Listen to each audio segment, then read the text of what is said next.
और लगातार नारेबाजी की जा रही है। राबड़ी देवी की सुरक्षा में लगे पुलिस के जवान आवास के दूर से ही सुरक्षा पर तैनात है। दूसरी ओर जानकारी ये मिल रही है कि 10 सर्कुलर रोड आवास से राबड़ी देवी ने सारा सामान गोला रोड स्थित गौशाला में शिफ्ट करा दिया है और जल्द ही 10 सर्कुलर रोड आवास भी खाली करने जा रही हैं। लालू प्रसाद और तेजस्वी यादव भी आज पटना पहुंचने वाले हैं। 10 सर्कुलर रोड आवास के बाहर अभी भी आरजेडी कार्यकर्ता डटे हुए नजर आ रहे हैं। सुरक्षा में पुलिस बल को तैनात किया गया है। आवास से कुछ ही दूरी पर सुरक्षा व्यवस्था सख्त रखी गई है। सूत्रों के अनुसार सामान गोला रोड स्थित गौशाला में शिफ्ट हो चुका है। अब देखने वाली बात होगी कि सारे सामान के साथ कब तक राबड़ी देवी सपरिवार दूसरी जगह पर शिफ्ट होती हैं। आवास खाली करने को लेकर सियासी सरगर्मी काफी तेज हो गई है। लालू प्रसाद यादव और तेजस्वी यादव के आज पटना पहुंचने की संभावना भी जताई जा रही है। दोनों नेताओं के पटना आगमन पर सबकी निगाहें हैं। दरअसल आवास विवाद को लेकर राजनीतिक बयानबाजी तो चल ही रही, साथ ही साथ सुरक्षा को लेकर भी राबड़ी देवी की तरफ से जो कदम उठाए गए उसको लेकर भी सियासी गलियारे में चर्चा पुरजोर तरीके से चल रही है। राबड़ी देवी के सरकारी आवास 10 सर्कुलर रोड के बाहर की हम तस्वीर दिखा रहे हैं। लगातार यहां पर जो उनके समर्थक हैं वो बैठे हुए हैं, क्योंकि सुरक्षा कर्मियों को राबड़ी देवी ने खुद यहां से हटा दिया है। आरोप लगाया है कि सरकार ने सुरक्षा में कटौती की है। बीएमपी के जवान आवास के बाहर दूसरी ओर एक कोने पर जरूर नजर आ रहे हैं, लेकिन जो कार्यकर्ता हैं वो बड़ी संख्या में यहाँ 24 घंटे डटे हुए हैं। दूसरी ओर जानकारी यह भी आ रही है कि राजद सुप्रीमो लालू प्रसाद यादव, तेजस्वी यादव, मीसा भारती सहित परिवार के अन्य सदस्य आज पटना आने वाले हैं और उसके बाद इस आवास को लेकर निर्णय लिया जाएगा, क्योंकि जो जानकारी निकल करके सामने आई है कि ज्यादातर जो सामान है इस आवास से गौशाला में, जो गोला रोड स्थित गौशाला है लालू यादव का, वहां शिफ्ट कर दिया गया है। और अब चर्चा इस बात की हो रही है कि जल्द ही इस बंगले को भी खाली किया जाएगा, लेकिन निर्णय लालू प्रसाद यादव लेंगे और वो लालू यादव आज पटना आ रहे हैं। उसके बाद इस बंगले को लेकर के क्या निर्णय होता है ये लालू यादव तय करेंगे, क्योंकि सामान ज्यादातर यहां से जा चुका है और अब बारी है बंगले को खाली करने की। तो यह भी जो जानकारी निकल करके सामने आई है कि जल्द ही इस बंगले को भी राबड़ी देवी और लालू यादव खाली कर सकते हैं। कैमरा पर्सन सुबोध के साथ शैलेंद्र, न्यूज़ 18 पटना। और देखिए इस खबर की अधिक जानकारी देंगे न्यूज़ 18 संवाददाता रवि नारायण इस वक्त हमारे साथ लाइव जुड़ रहे हैं। सीधे उनका रुख कर लेती हूँ। रवि, क्या तस्वीरें इस वक्त आप दिखा पाएंगे? क्या आप राबड़ी आवास के बाहर इस वक्त मौजूद हैं और क्या तैयारियां वहां आपको नजर आ रही है? देखिए, एक तरफ राबड़ी आवास 10 सर्कुलर रोड को लेकर के सियासत छिड़ी है, साथ साथ जो सुरक्षा है, सुरक्षा को लेकर के भी जो है वो साथ साथ सवाल खड़े हुए हैं। और जो राबड़ी आवास पर जो तस्वीरें जो आप देख रहे हैं कि यहाँ पे 24 घंटे जो है इनके जो कार्यकर्ता है वो अब जिम्मेदारी उन्होंने संभाली है यहाँ पे सुरक्षा की। और ये आपको दिखा रहे हैं कि जहाँ राबड़ी आवास है लोग जो हैं बैठे हुए हैं और ठीक बाएं तरफ अगर आप देखेंगे तो जो गद्दे हैं वो लगे हुए हैं, पंखा लगाया गया है ताकि पूरे रात भर जो है कार्यकर्ता हर जगह से पहुंच करके और यहाँ पे सुरक्षा की जो पूरी व्यवस्था है उसकी कमान जो है वो संभाल रखी है। लेकिन सबसे बड़ी बात है 10 सर्कुलर रोड। 10 सर्कुलर रोड में पिछले लगभग 25 सालों से राबड़ी परिवार रहता आया है, लेकिन भवन निर्माण विभाग ने जब नोटिस दिया है कि इसे खाली करने का, हालांकि पहली बार जब है राबड़ी देवी ने ये बात खुल करके कही कि ये किसी कीमत पर जो है ये खाली नहीं किया जाएगा, इसके लिए चाहे जितना फोर्स बुलाना है बुला ले। लेकिन अभी के जो ताज़ा जो खबर आ रही है कि ये जो राबड़ी परिवार है, पूरा लालू परिवार है, वो इस 10 सर्कुलर रोड को जो है वो खाली करने के लिए तैयार है। और माना जा रहा है कि यहाँ पे उसके जो सामान है वो लगभग आधे से ज़्यादा सामान जो है वो गौशाला जो है गोला रोड में स्थित वहाँ पे जो है वो ले जाया गया है। और बाकी जो चीज़ें हैं, आज जब लालू प्रसाद यादव, तेजस्वी, मीसा भारती सभी के सभी लोग जो हैं वो यहाँ पे पहुँचेंगे और पहुँचने के बाद माना जा रहा है कि यहाँ पे कार्यकर्ताओं के साथ, अपने नेताओं के साथ जो है एक बड़ी मीटिंग भी रखेंगे और उसके बाद जो है यहाँ से खाली करने का जो है वो फैसला अनाउंस जो है वो कर सकते हैं। जी वाकई रवि, हम आपसे ये भी जानना चाहेंगे कि अब 10 सर्कुलर आवास को खाली करने के बाद गोला रोड स्थित गौशाला में सामान को शिफ्ट तो कर दिया गया है, लेकिन तेजस्वी यादव और जब आज दिल्ली पहुंचेंगे तो उसके बाद की क्या तस्वीर देखने को मिल सकती है? देखिए, यहाँ पे आपको बताऊं कि तेजस्वी यादव ने भी जब ये राबड़ी देवी ने अपनी पूरी सुरक्षा जो है वापस की, उसके बाद लगातार लालू प्रसाद यादव ने अपनी सुरक्षा जो है वापस कर दी है। तेजस्वी यादव ने भी अपनी जो सुरक्षा है, उनके Y+ की सुरक्षा है, उन्होंने भी अपनी सारी सुरक्षा जो है वो वापस कर दी है। हालांकि तेजस्वी यादव के जो आवास है 1 पोलो रोड, वो उसमें रहेंगे, लेकिन सुरक्षा को लेकर के माना जा रहा है कि तमाम विधायकों के साथ और जो सांसद है उनके साथ तेजस्वी यादव बड़ी बैठक करेंगे और एक बड़ा फैसला भी ले सकते हैं। चर्चा ये है कि यहाँ पे तमाम जो विधायक हैं उनके भी जो सुरक्षा है क्या वापस कर सरकार पर दबाव बनाया जाए, तो देखना होगा कि तेजस्वी वाकई इस वक्त दो स्थिति नजर आ रही है रवि, और इन दोनों ही स्थिति पर क्या रिएक्शन होता है, क्या प्रतिक्रियाएं नजर आती है तेजस्वी की तरफ से, राबड़ी देवी की तरफ से, वो आगे देखने वाली बात होगी। आप नजर बनाकर रखें, हम फिर आपसे जुड़ेंगे और पूरी जानकारी लेंगे। और इसी बीच एक बड़ी खबर का रुख कर लेते हैं। खान ग्लोबल स्टडीज के डायरेक्टर फैजल खान उर्फ खान सर को पटना सिविल कोर्ट ने बड़ी राहत दे दी है। जिला जज की अदालत में आज सुनवाई के बाद उनकी गिरफ्तारी पर कोर्ट ने अगले आदेश तक रोक लगा दी है। कोर्ट ने आदेश में कहा है कि अगले आदेश या सुनवाई तक संबंधित व्यक्ति के खिलाफ कठोर या दबावपूर्ण कार्रवाई नहीं की जाए। आपको बता दें कि एक दिन पहले खान सर के वकील ने जिला सत्र एवं प्रधान न्यायाधीश की अदालत में अग्रिम जमानत याचिका दायर की थी। एंटीसिपेटरी बेल के लिए याचिका दाखिल की थी। खान सर के खिलाफ आर्म्स एक्ट और अन्य आरोपों में एफआईआर में नाम जोड़ा गया था और इसी संदर्भ में लगातार ये दबिश बनाई जा रही थी कि बिहार पुलिस प्रशासन उनके खिलाफ एक्शन ले। जो उनके विरोधी हैं लगातार इसको लेकर प्रदर्शन करने की भी बात कर रहे थे, लेकिन कोर्ट से ये बड़ी राहत मिल गई है फैजल खान को। इस वक्त की सबसे बड़ी खबर आपको बता रहे हैं, जज के द्वारा दे दिया गया है और डायरी और एंटीसीडेंट की मांग की। अगला डेट कब का रखा गया है? अभी डेट फिक्स नहीं हुआ है, बाद में पता लगेगा। ये तो नो कोरोसिव से तो राहत मिल गई। अरेस्टिंग, इसका मतलब होता है arresting stay. The police cannot arrest the person. तो अब वो खुल के बाहर भी आ सकते? एकदम आएंगे ही आएंगे। बेल पे क्या बातचीत हुई है सर? क्या बेल ही पर बहस हुआ, इसलिए इंटरिम मिला है उनको। Interim protection bail, anticipatory bail में ही इंटरिम प्रोटेक्शन मिला है।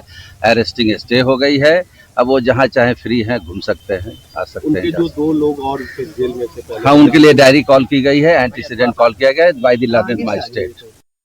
फैसल खान उर्फ खान सर के लिए बड़ी राहत की खबर है। पिछले कुछ दिनों से जहां उन पर गिरफ्तारी की तलवार लटक रही थी, अब उनके लिए राहत की खबर है। आज की अहम सुनवाई में उनकी गिरफ्तारी पे रोक लग गई है। पिछले कई दिनों से जिस तरह से उन पर आर्म्स एक्ट का मुकदमा दर्ज हुआ था, उन पर कई तरह के मामले सामने आ रहे थे, वायरल वीडियोज की जांच हो रही थी। अब जबकि आज केस की अहम सुनवाई हुई, उनके वकील ने कल अग्रिम जमानत याचिका दायर की थी और आज उनके केस की अहम सुनवाई हुई और फैसल खान उर्फ खान सर को जमानत मिल गई है। तो एक बड़ी राहत की खबर है कि खान सर को आज जमानत मिल गई है और उनके लिए एक राहत की खबर है। न्यूज 18 के लिए पटना से धर्मेंद्र कुमार। और देखिए इस पूरी खबर के एक जानकारी के साथ न्यूज 18 संवाददाता रवि एक बार फिर हमारे साथ जुड़ गए। रवि, क्या कुछ चर्चा हुई होगी आज कोर्ट में और एक बड़ी राहत भरी खबर फैजल खान के लिए? जी बिल्कुल, फैजल खान के लिए सबसे बड़ी राहत वाली खबर है। पिछले 3 दिनों से जो है पुलिस लगातार छानबीन कर रही थी, 5 सदस्यीय टीम बनाई थी, उन्हें गिरफ्तारी को लेकर के लगातार छापेमारी कर रही थी और जो फैजल खान है वो लगातार अंडरग्राउंड थे। लेकिन आज जो कोर्ट में सुनवाई हुई है, दोनों तरफ से जो वकील थे वो खड़े थे और जज ने अपने जो फैसला सुनाया है और आगे की तारीख भी तय की है। फिलहाल उनके जो गिरफ्तारी है उस पर स्टे जो है वो लगाया है। किसी ढंग की अग्रिम जमानत जो है फिलहाल नहीं दी गई है। अगली तारीख जब होगी उसमें सुनवाई होगी कि उन्हें जमानत दिया जाए या नहीं दिया जाए। लेकिन इस फैसले का सबसे बड़ा जो प्रभाव ये होगा कि खान सर जो अभी तक अंडरग्राउंड थे, अब खुल करके वो कोचिंग में भी आ सकते हैं, लोगों के सामने भी आ सकते हैं, छात्रों के सामने भी आ सकते हैं और उसे फिलहाल अगले जब तक सुनवाई पूरी नहीं होती तब तक उस बात से उनकी गिरफ्तारी पर रोक लगा दी गई है। सवाल यही खड़ा हो रहा था कि आखिर पिछले 72 घंटे से 3 दिनों से पुलिस छापामारी कर रही है, आखिर गिरफ्तारी क्यों नहीं कर रही है? इन फैसलों से ये लगातार जो है वो सवाल खड़े हो रहे हैं कि क्या पुलिस को यह लगता था कि कोर्ट में जाने के बाद स्टे लगेगा, इसीलिए इसका इंतजार जो है वो किया जा रहा था। लेकिन फैजल खान जो है वो खान सर को एक बड़ी राहत जो है वो मिली है। अगली सुनवाई जब होगी उसमें देखना होगा कि यहाँ पे अगर जमानत दे दी जाती है तो उन्हें राहत मिलेगी और अगर जमानत नहीं मिलती है तो फिर उनकी गिरफ्तारी जो है वो तय होगी। जी वाकई रवि, लेकिन विरोधी तो लगातार इस बात की चर्चा कर रहे थे कि हम प्रदर्शन करेंगे, हम सड़कों पर उतरेंगे। तो अब क्या कोर्ट के फैसले के खिलाफ भी कोई ऐसी तैयारी की जा रही है उनके विरोधियों की तरफ से, या फिर अभी मामला शांत नजर आ रहा है? देखिए, निश्चित रूप से यहाँ पे जो रोशन आनंद है, जो विरोधी खेमा है, ज्ञान बिंदु के जो डायरेक्टर है, उनके लोगों के द्वारा जो तमाम छात्र हैं, उनका कहना था कि अगर अगले कुछ दिनों में अगर गिरफ्तारी नहीं होती है तो सड़कों पर उतरेंगे और गांधी मैदान में बड़ा धरना देंगे। लेकिन यहाँ पे पुलिस के जगह पे यहाँ पे मामला कोर्ट का है और कोर्ट ने जब स्टे लगा दिया है तो कोर्ट के आदेश के खिलाफ जो है वो कोई नहीं जाएगा। उनके भी जो लोग हैं, चूंकि कोर्ट ने यह फैसला सुना है कि उनकी गिरफ्तारी पर रोक लगा दी है, ऐसे में विरोधी खेमा के तरफ से जो धरना और प्रदर्शन की बात की गई है वो भी जो है रोक दी गई है। और माना जा रहा है कि अगले जमानत का जब सुनवाई होगी, अंतिम सुनवाई होगी, उसमें क्या कुछ कोर्ट फैसला लेती है उस पर निर्भर करेगा कि विपक्षी खेमा की जो रणनीति है वो क्या होगी। जी, वाकई देखने वाली बात होगी रवि कि इस मामले में आगे क्या कुछ एक्शन लिया जाता है। फिलहाल तारीख को लेकर भी जानकारी सामने नहीं आई है। अगली तारीख क्या मुकर्रर की जाएगी और कब तक सुनवाई होगी। बहुत शुक्रिया आपका हमारे साथ जुड़ने के लिए रवि, तमाम जानकारी के लिए। और देखिए, पटना के सबसे चर्चित शिक्षक खान सर उर्फ फैजल खान के खिलाफ अब उनके पैतृक गांव देवरिया में विरोध के स्वर काफी तेज होते जा रहे हैं। अब उनके पटीदार और मोहल्ले के लोग खुलकर विरोध करके सामने आने लग गए हैं। खान सर पर जमीन विवाद, दबंगई, प्रताड़ना जैसे गंभीर आरोप लगाए जा रहे हैं। हालांकि इन आरोपों पर खान सर या उनके पक्ष की प्रतिक्रिया सामने नहीं आई है। उनके पटीदारों का आरोप है कि पैतृक संपत्ति को लेकर लंबे वक्त से विवाद चल रहा है। इस मामले में उन्हें लगातार प्रताड़ित किया जा रहा है। आरोप है कि जमीन पर कब्जे की कोशिश हुई और विरोध करने पर डराने धमकाने का प्रयास हुआ है। खान सर के एक रिश्ते के चाचा का कहना है कि संपत्ति को लेकर मामला इस वक्त न्यायालय में विचाराधीन है, लेकिन परिवार के लोग खुद को असुरक्षित और असहज महसूस कर रहे हैं। वहीं कुछ स्थानीय लोगों ने भी आरोप लगाया कि खान सर की पहुंच प्रभावशाली लोगों तक होने की वजह से उनके खिलाफ खुलकर बोलने से लोगों को डर लगता है। फिलहाल ये सभी आरोप एक पक्ष द्वारा लगाए गए हैं। दूसरे पक्ष की तरफ से कोई प्रतिक्रिया अब तक सामने नहीं आई है। सर, इस प्रकार कार्य कर सकते हैं, फायरिंग करा सकते हैं, कैसे कहेंगे? बिल्कुल कर सकते हैं। वो बहुत गंदे प्रवृत्ति का आदमी, वो अपने सामने किसी को देखना नहीं चाहता है। बहुत महत्वाकांक्षी नटवर लाल जैसे वो आदमी, इतना पैसे और रुपए का गुरूर और घमंड है कि अब अपने सामने किसी को देखना नहीं चाहता। ये सब अपने आप को भगवान समझ लिया है। और मासूम छात्र जो उसके क्लासेस करते हैं यूट्यूब पर, चाहे कोचिंग में क्लासेस करते हैं, उसके इस साजिश को समझ नहीं पाते हैं। कितने घटिया स्तर की कोचिंग उसके यहाँ होती है, क्या वही पढ़ के उसी के यहाँ से वो लोग IAS PCS बनेंगे? एक पुलिस में चयन होता है तो कहता है कि 10 लोग हो गए, 20 लोग हो गए। ये नटवर लाल ही कर सकता है। अब तक जो भी मैं खबरें सुना हूँ, एक जगह मुझे दिखा खबर पे कि 76 बच्चे सेलेक्ट हुए हैं, एक जगह दिखा कि 12,000 बच्चे सेलेक्ट हुए हैं, और एक और सर बोले थे कि 10,000 बच्चे सेलेक्ट हुए हैं।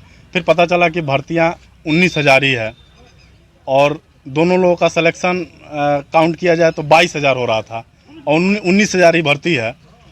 तो बिल्कुल झूठ है, इसी से लग रहा है कि झूठ बोला जा रहा है। मतलब खान सर पे जो आरोप लगाया जा रहा है वो सही नहीं है? नहीं, झूठ बोला जा रहा है, गलत है। मैं इसी गांव का निवासी हूं, मैं आज से नहीं बहुत दिनों से जानता हूं। मतलब वो फायरिंग करा सकते हैं? फायरिंग की बात मैं कैसे कहूं, लेकिन फायरिंग की बात यह है कि अपनी TRP बनाने के लिए कुछ भी आदमी कर सकता है। और इसी बीच संजय झा की नीतीश कुमार से मुलाकात हुई है। संजय झा से मिलने पहुंचे हैं नीतीश कुमार, सुबह सुबह मुलाकात के लिए पहुंचे हैं। इस वक्त की बड़ी खबर आपको बता रहे हैं, जहां 2 दिग्गज नेताओं की मुलाकात की खबर सामने आ रही है। आपको बता दें कि संजय झा की नीतीश कुमार से मुलाकात हुई है। इस वक्त की बहुत बड़ी खबर ये सामने आ रही है, संजय झा से मिलने के लिए पहुंचे हैं नीतीश कुमार। अब ये कोई औपचारिक मुलाकात है या फिर किसी व्यक्तिगत काम की वजह से, किसी व्यक्तिगत कार्य की वजह से नीतीश कुमार संजय झा के पास पहुंचे हैं, ये जानकारी अब तक सामने नहीं आई है। लेकिन फिलहाल मुलाकात से जुड़ी हुई ये तस्वीरें आपको दिखा रहे हैं और देखिए नीतीश कुमार के चेहरे पर मुस्कुराहट आपको नजर आ रही होगी। सुबह सुबह मुलाकात के लिए पहुंचे हैं नीतीश कुमार संजय झा के पास।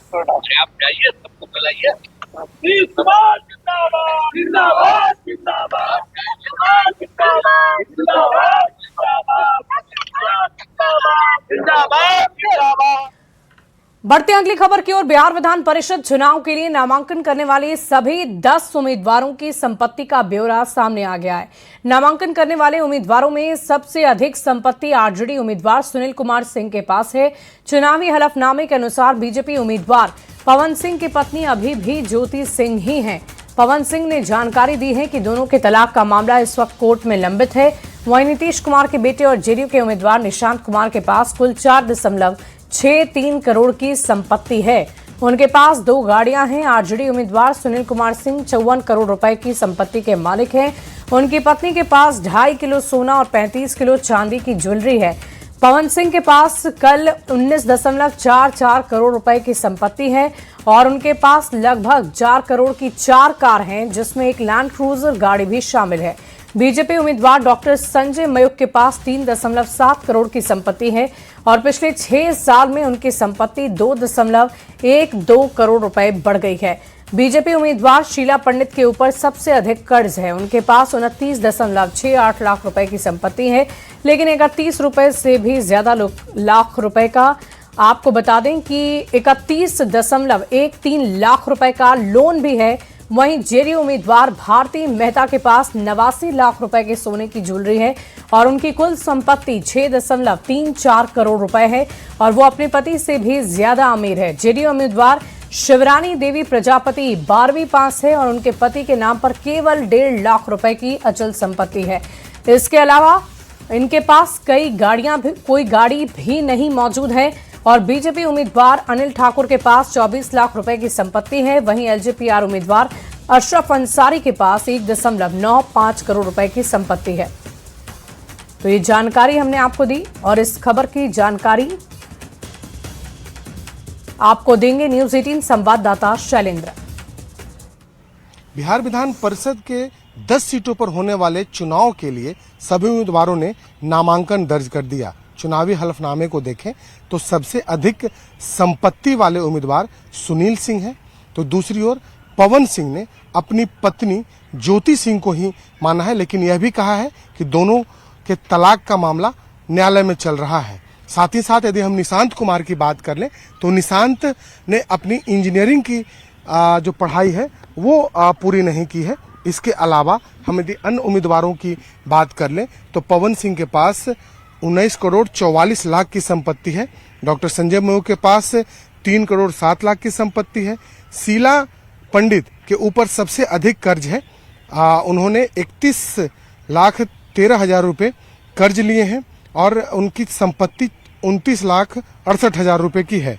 इनके अलावा यदि हम शिवरानी देवी प्रजापति की बात करें तो वो 12वीं पास है और उनके पति के नाम पर केवल 1.5 लाख रुपए की अचल संपत्ति है। इनके पास कोई गाड़ी भी नहीं है। अशरफ अंसारी जो कि एलजेपीआर के उम्मीदवार हैं, उनके पास 1 करोड़ 95 लाख रुपए की संपत्ति है और इन्होंने एलएलबी की पढ़ाई पूरी की है। यदि हम निशांत की संपत्ति की बात कर लें तो निशांत के पास कुल 4 करोड़ 63 लाख की संपत्ति है और उनके पास 2 गाड़ियां हैं। तो कुल मिलाकर के सभी उम्मीदवारों ने अपना चुनावी हलफनामा भी बताया है और चुनावी हलफनामे में अपनी संपत्ति और परिवार का ब्यौरा दिया है। माना जा रहा है कि ये सभी 10 उम्मीदवार निर्विरोध बिहार विधान परिषद का चुनाव जीत जाएंगे। कैमरा पर्सन सुबोध के साथ शैलेंद्र, न्यूज 18 पटना। और इस बीच एक बड़ी खबर आ रही है। बिहार के मुख्यमंत्री सम्राट चौधरी कल दिल्ली के लिए रवाना होंगे। उप मुख्यमंत्री विजय चौधरी और विजेंद्र प्रसाद यादव भी उनके साथ दिल्ली जाएंगे। पीएम मोदी की बैठक में शामिल होंगे। एनडीए शासित राज्यों के सीएम, डिप्टी सीएम के साथ ये बैठक रखी गई है। इस बैठक में विकसित भारत अभियान के रोड मैप, केंद्रीय नीतियों के कार्यान्वयन और वैश्विक संकट पर बातचीत होने की संभावना जताई जा रही है। इस वक्त की बहुत बड़ी खबर आपको बता रहे हैं और देखिए इस खबर की अधिक जानकारी आपको देंगे न्यूज 18 संवाददाता शैलेंद्र जो इस वक्त हमारे साथ हैं। शैलेंद्र, क्या कुछ जानकारी है आपके पास इस बैठक के संदर्भ में? बिहार से ये सभी लोग वहां पहुंच रहे हैं, क्या चर्चा हो सकती है इस बैठक में?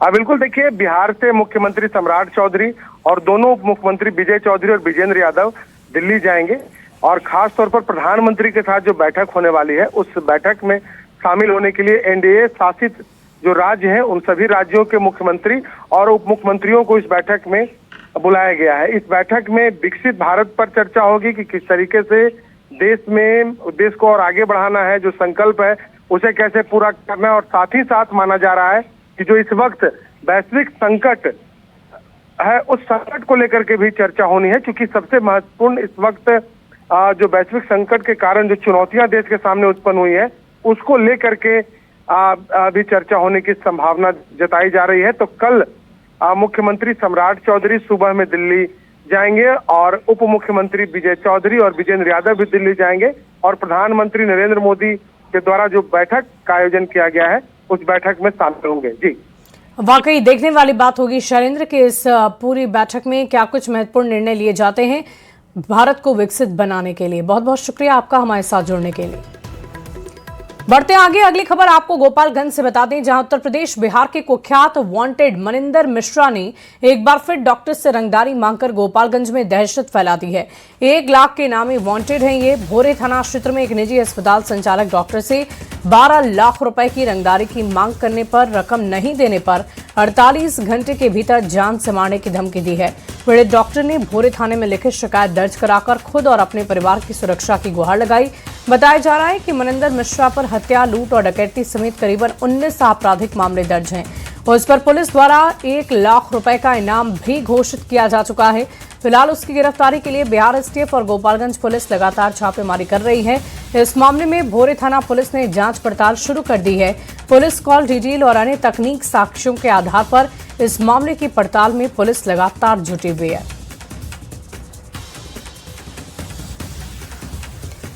और फिलहाल इस बुलेटिन में अभी के लिए बस इतना ही। आगे देखिए जोहार झारखंड।